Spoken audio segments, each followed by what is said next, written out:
Hello everyone, welcome to this week of Music is the Answer. We are kicking it off strong with week 4. Today I'm giving you episode 10, which is very near and dear to my heart. Imposter syndrome. And I just want to tell everyone today and use this episode to say that you are not an imposter.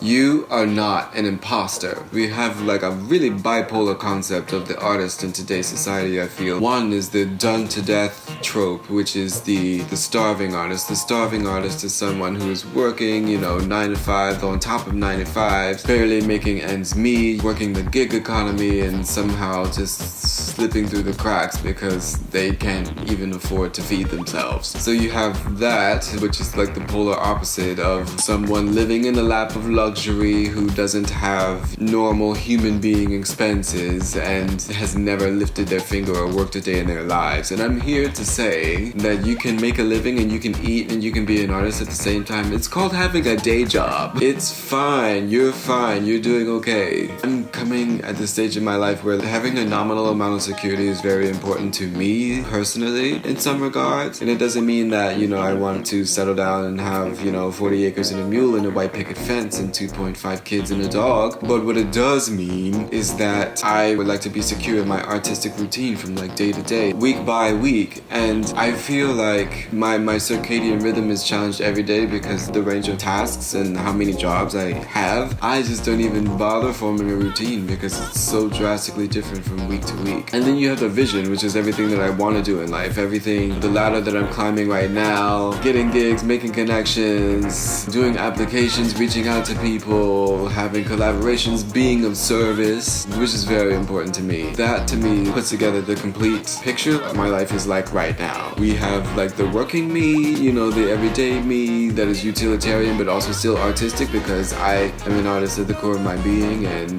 don't let anything get in the way of that. The purely visionary me, like the artist in me, and that person is purely unapologetic and really centered to who that person is. Yes.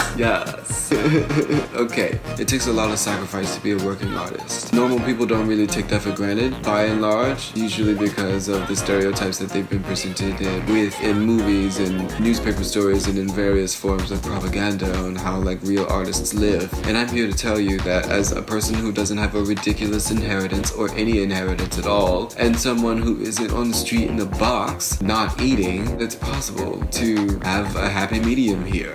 But it does take a really considerable amount of sacrifice, and you need to love what you're doing in order to be okay with making that sacrifice. And that sacrifice is mostly time. It affects everything else that you do. The amount of time that you have to sleep, the amount of time you have to eat, the amount of time that you have to think about petty shit like getting groceries. You can allow yourself to be a basic human being with basic needs, like going out and fulfilling basic desire, like getting your hair done, or to the point where you're maybe planning a sex date or you're having sex, whatever. You have to sacrifice time. You have less hours in a day to get it popping, doing what you really want to do. It's frustrating. It can take a toll, like mentally, psychologically, psychosomatically, you name it. That is a wrap for today. Stay tuned on Wednesday when we kick it off with episode 11. Ciao everyone, and see you next time. Thank you for watching.